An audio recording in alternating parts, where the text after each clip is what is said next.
Bonjour à tous, aujourd'hui nous allons apprendre à coudre ce petit porte-monnaie en forme carrée avec une poche à l'intérieur, mais aussi nous allons apprendre à coudre un arrondi avec une fermeture éclair. Pour réaliser ce projet, nous aurons besoin de 2 pièces principales, 2 pièces intérieures, une petite poche avec une petite garniture.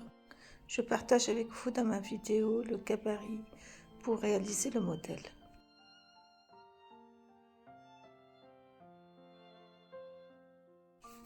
Le modèle vous montre aussi où doit se placer la poche et les mesures de la poche. Pour la poche, vous avez le choix, soit vous faites un petit ourlet, un pli et un repli, soit vous utilisez un biais comme j'ai fait. En fait, je voulais avoir un petit contraste. Et puis avec le petit excès que j'ai de mon biais, j'aimerais bien ajouter une petite anse sur le bord de mon petit porte-monnaie, une autre petite garniture.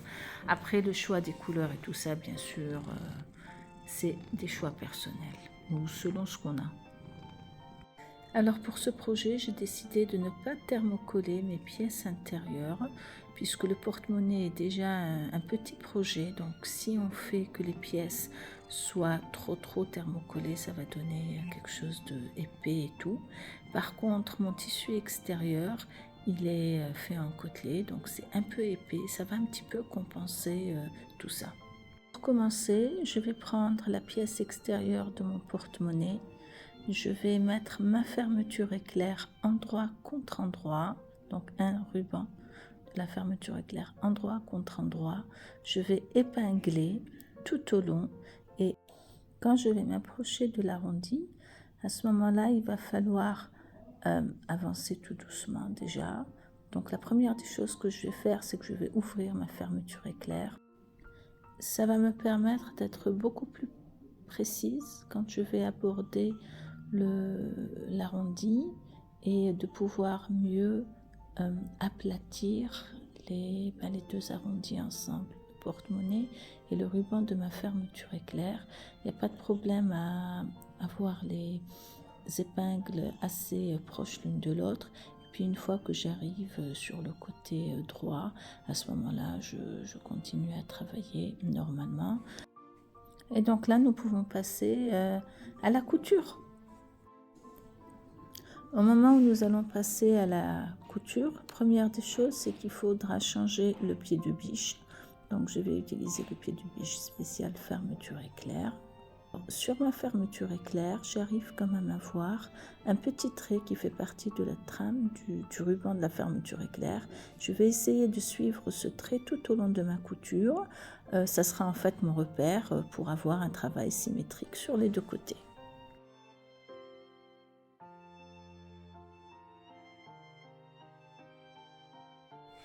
Alors là, je vais vous montrer comment on procède pour aborder l'arrondi. Il faut vraiment prendre son temps, enlever les épingles une à une, il ne faut pas se presser. Et puis tourner au fur et à mesure, relever le pied de biche, le baisser. Et puis il y aura des moments où on aura l'impression que le ruban de la fermeture éclair va faire des plis, mais il faudra juste aplatir au fur et à mesure et avancer jusqu'à dépasser l'arrondi et puis continuer votre couture tout droit.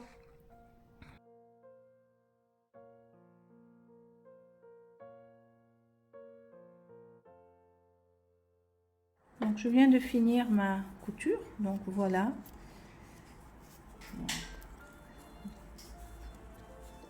C'est net de ce côté-là. Nous allons coudre la doublure, donc bien sûr droit contre endroit. Donc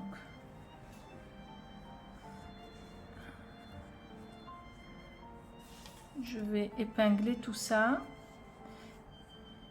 Et pour avoir un travail net, je vais devoir coudre au-dessus de cette couture. Donc parfois ça dépend, peut-être que vous avez coupé votre tissu dans un mauvais sens, ça veut dire que vous ne l'avez pas coupé sur le droit fil. À ce moment-là, il est possible que les pièces ne coïncident plus parce qu'elles se sont un petit peu étirées, mais ça c'est pas grave. Vous pouvez après couper l'excès.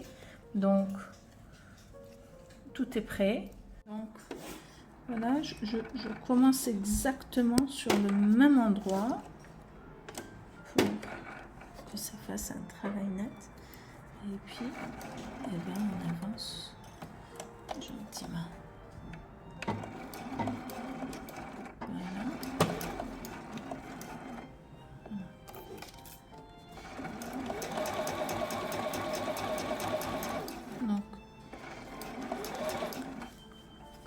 Donc là, vous verrez bien que la fermeture éclair n'est pas du tout élastique, contrairement au tissu. Donc, il faut toujours aplatir avec les mains. Après, je vous dirai là, ma couture n'est pas tombée exactement, mais assez proche. Donc voilà, je suis... voilà. Et on continue tout droit.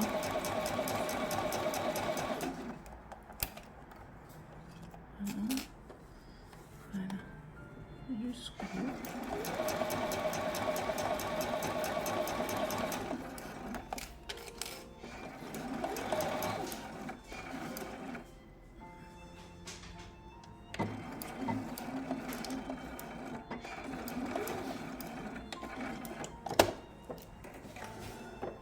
On va retourner le travail en même temps, ensemble, pardon. Donc voilà, j'ai mon premier côté.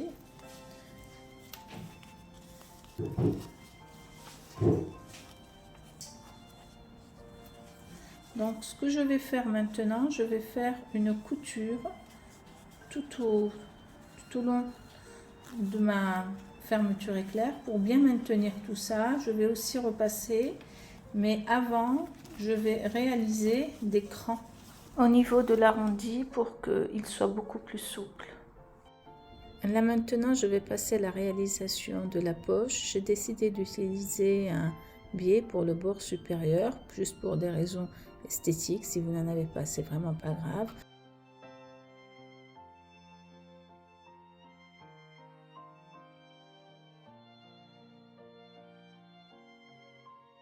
Je vais épingler tout en haut et je vais réaliser une surpiqûre.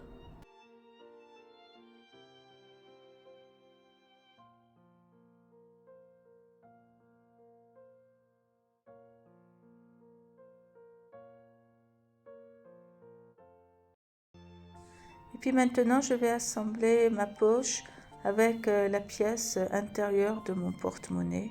Je vais juste utiliser un point de 5 mm, un point large en fait. C'est vraiment juste pour assembler les deux pièces.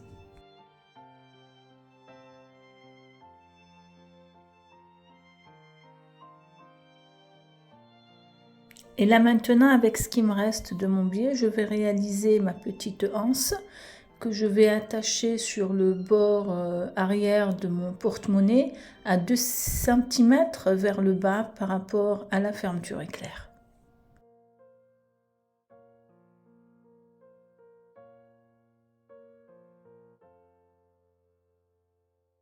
Dans cette étape, je vais assembler les deux autres parties de mon porte-monnaie, extérieur et intérieur, sur le deuxième ruban de ma fermeture éclair. Je vais exactement faire comme j'avais fait avec le premier côté et je vais bien sûr aller très doucement avec l'arrondi. Je vais ouvrir ma fermeture éclair bien ajustée et aplatir autant que je peux la fermeture éclair contre le bord de mon tissu.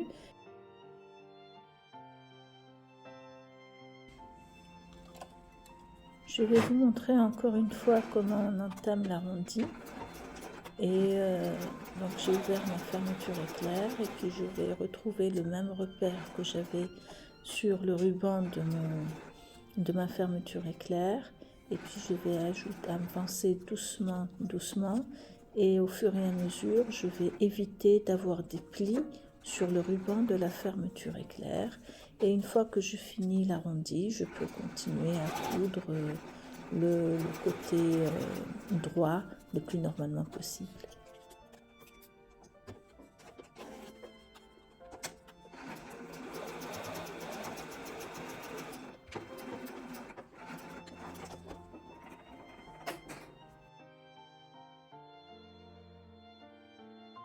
On va donc maintenant assembler notre dernière pièce sur le deuxième côté extérieur, donc endroit contre endroit.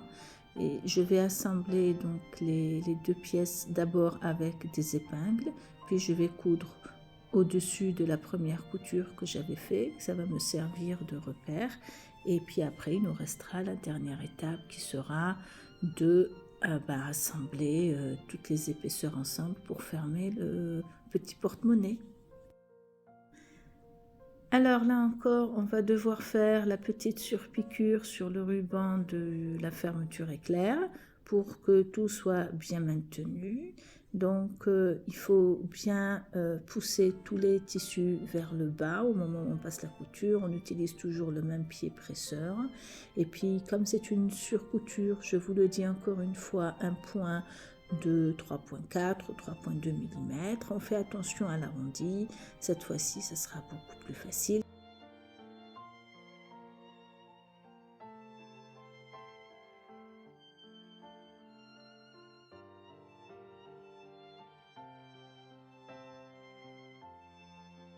J'ai envie d'ajouter une petite garniture que je vais coudre discrètement. Je vais bien sûr faire attention à mes valeurs de couture, faire ma petite couture à la main et voilà, ça va ajouter un peu de charme à ce projet.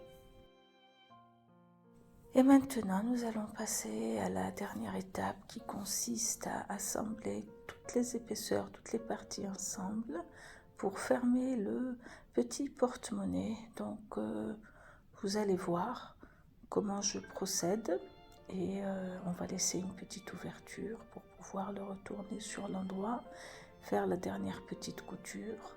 La de couture sera de 1 cm. Là, j'ai tout épinglé.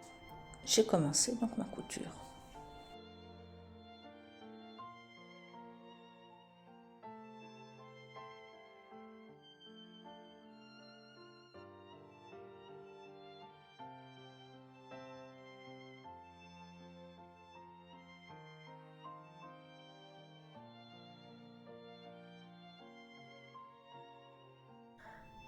Dès qu'on aura terminé, donc je vais couper tous les excès, je vais arrondir les angles sans couper la couture bien sûr, retourner le travail, refermer mon ouverture et comme ça j'aurai réalisé ce joli petit porte-monnaie. J'espère que la vidéo vous a plu, vos petits mots m'encouragent, vos likes m'encouragent. Si vous voulez des vidéos avec d'autres tutoriels, faites-moi signe et je me ferai un plaisir de vous aider à réaliser des projets qui vous tiennent à cœur. Merci.